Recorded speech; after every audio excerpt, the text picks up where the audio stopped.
we have reaction from Knicks fans here in Connecticut tonight. But first, it's an impact weather night, and we are tracking overnight storms. So let's bring in Chief Meteorologist Rachel Frank for a first look. Rach? Yeah, we have this weather impact alert in effect from 11 o'clock tonight through 3 a.m. We wanted to give you a heads up that you could wake up in the middle of the night to the sound of thunder, and there is a risk for an isolated strong to severe thunderstorm as well. We have a few light showers in northwestern Connecticut, but clearly you can see what's heading our way.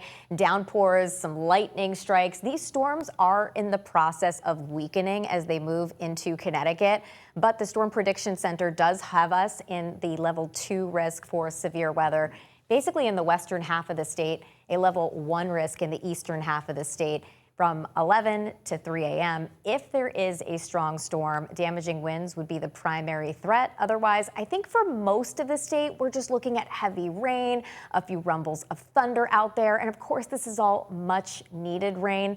And again, I really think most of the severe weather stays to the west, but we'll be watching that closely just in case. So this is 11 o'clock, noticing we just have some showers. The worst of the weather has not yet moved in, but by midnight, 1, 2 a.m., we're noticing those thunderstorms across the state. I think the worst is out of here by 3 a.m., but there could still be a few lingering scattered showers into the pre-dawn hours of Monday morning. Then we dry out, and it feels like a world of a difference out there. If it's been too hot for you lately, this is going to bring the chill. High temperatures in the 70s, low temperatures tomorrow night in the low to mid 50s. It'll be nice to give the AC a break for a change. We'll talk about the week ahead. Your full forecast is coming up, Brent.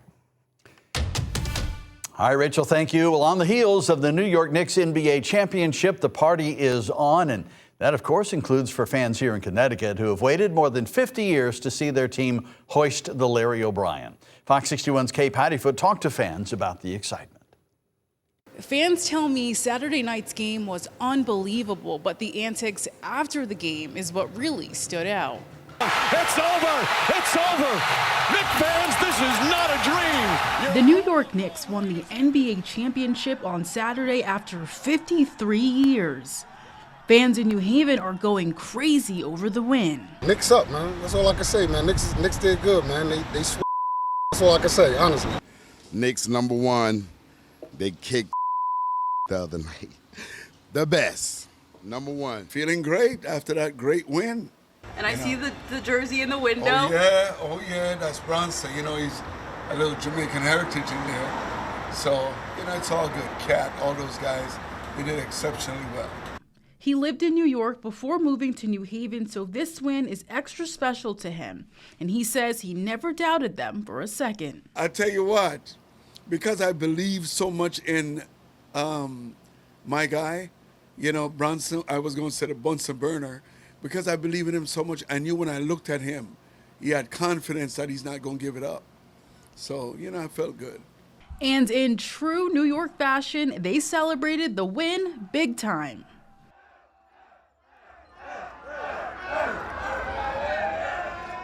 It was like Gotham City. I had a cone thrown at me. I saw a guy doing pull-ups across the street.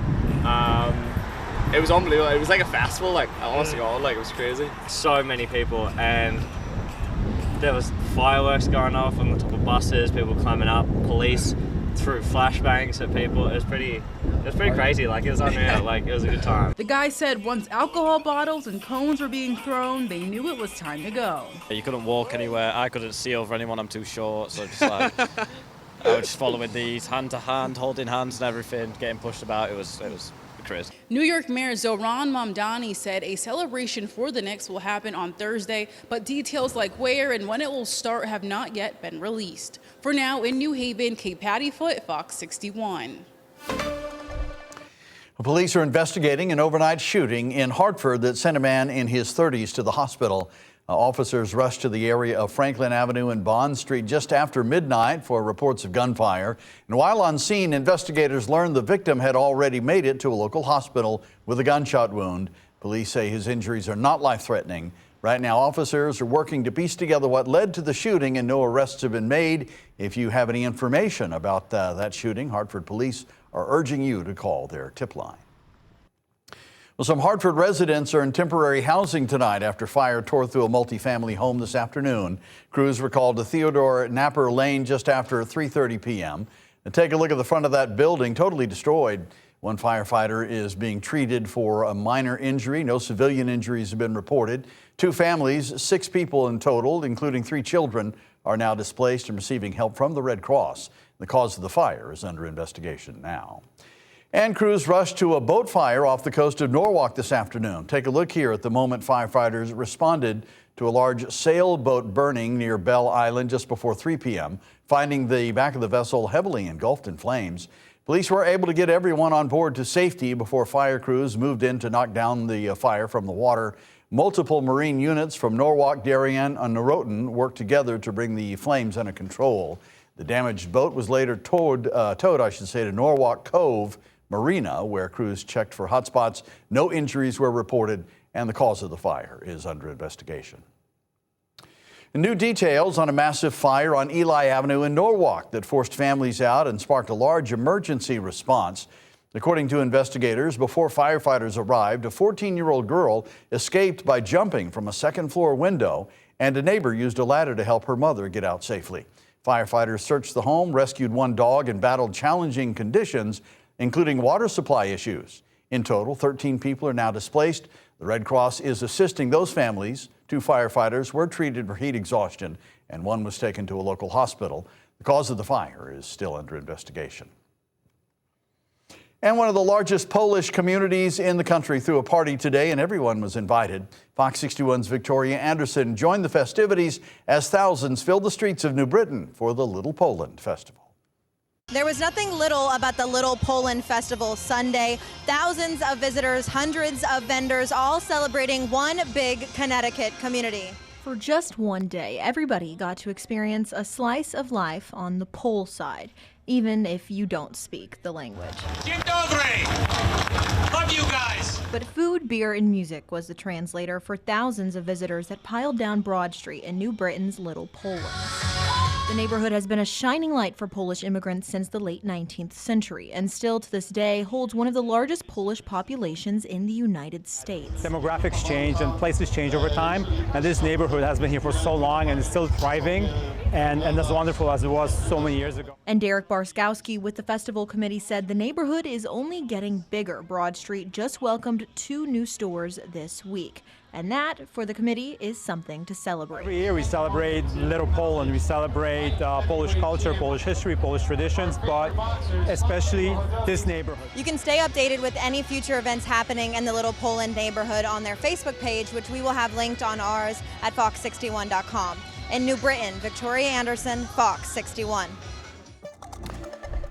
And happening tomorrow in New Haven, 16 new firefighters are set to officially join the front lines. Mayor Justin Elliker and Fire Chief Daniel Coughlin will celebrate the graduation of Class 66 from the New Haven Fire Academy. After 6 months of intensive training, the recruits will take their oath, receive their badges, and get assigned to firehouses across the city. Many of them will begin serving as firefighters and EMTs as soon as the next day, stepping into one of the busiest departments in the state. The graduation ceremony takes place tomorrow afternoon at the Regional Fire Training School in New Haven. And new federal funding is set to bring a long-awaited playground to Heartland. Congressman John Larson and First Selectman Magi Winslow will announce $250,000 to build a new ADA-accessible playground for local children. Right now, the town does not have a working playground, and leaders say this project will create a safe, inclusive space for kids of all abilities. The funding was secured through a bipartisan effort in Congress and will support construction at Berg Field in East Heartland. The announcement is set for 11 a.m. tomorrow. Well, the U.S. and Iran have reached an agreement, officially a memorandum of understanding. A signing ceremony is scheduled to take place this Friday in Switzerland. This agreement comes just as President Donald Trump heads to France for the G7 summit, where he will meet with several world leaders. President Donald Trump announcing an agreement with Iran Sunday evening. Trump posting on True Social saying, quote, "The deal with the Islamic Republic is now complete." Few details have been released about the terms of the agreement, which is officially called a Memorandum of Understanding. One of the major sticking points the U.S. has said all along is Iran must destroy its enriched uranium stockpile, which can be used to make nuclear weapons. The highly enriched uranium has to go. Their enrichment capabilities they have to walk away from. Their support for terrorist proxies has to end. Few details have been released about the terms of the possible agreement, which is officially called a Memorandum of Understanding. If signed, it would trigger a 60-day ceasefire period to hammer out the details of a deal. But some hardliners in Iran have told state media they are unhappy with the current plan, which could delay any signing. It's been more than 100 days since U.S. and Israeli forces launched strikes on Iran. In that time, gas prices have surged roughly 37% due to Iran essentially halting maritime traffic in the Strait of Hormuz. The good news is gas prices have been falling in recent weeks. As of Sunday, the national average for a regular gallon of gas was $4.07. That's 46 cents cheaper than a month ago, according to AAA. If there's a deal, we should be hopeful that oil can flow, and we'll see it. But don't expect price relief overnight. Rapidan Energy President Bob McNally said oil and gas prices could remain elevated until September. I'm Jen Sullivan reporting.